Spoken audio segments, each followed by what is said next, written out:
Class 12th की book में बेटा एक जर्नल एंट्री है, pass journal entry to record the following transactions on the admission of Manoj. और एंट्री है बेटा, stock is under valued by 10%, book value of stock is 18,000। मतलब जो हमारी बुक्स में स्टॉक की वैल्यू दिख रही है वो 18,000 दिख रही है, जो कि 10% कम है। तो अगर चलो कैलकुलेशन समझते हैं पहले।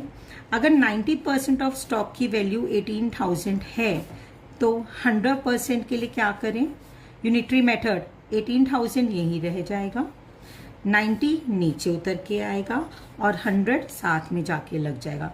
बच्चे मैं हर बार कैलकुलेशन अकाउंट्स में इसी तरीके से करती हूँ।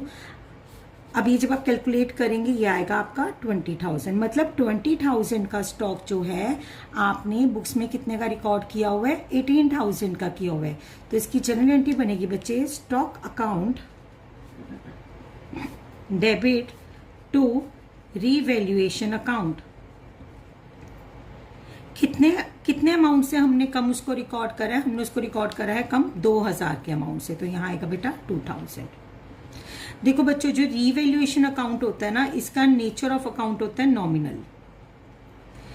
अब जब हम रीवैल्यूएशन अकाउंट बनाते हैं, जिन बच्चों को अगर रीवैल्यूएशन अकाउंट नहीं आता बनाना, उनके लिए आप एक बात याद रख लो, कोई भी फायदा होगा तो वो बाय में आएगा। मतलब इंक्रीज इन एसेट भी यहां दिखाया जाता है, और अगर कोई अनरिकॉर्डेड एसेट है तो भी यही दिखाया जाएगा, और अगर डिक्रीज इन लायबिलिटी है तो यहां दिखाया जाएगा।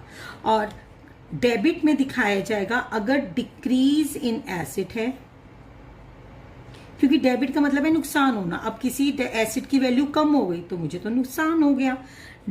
इंक्रीज इन लायबिलिटी यहां दिखाया जाएगा, और अनरिकॉर्डेड लायबिलिटी भी यहीं दिखाया जाएगा। अब अनरिकॉर्डेड लायबिलिटी हो या इंक्रीज इन लायबिलिटी हो, बात तो एक ही हुई ना बच्चे, क्योंकि रीवैल्यूएशन अकाउंट का नेचर हमेशा याद रखना नॉमिनल है।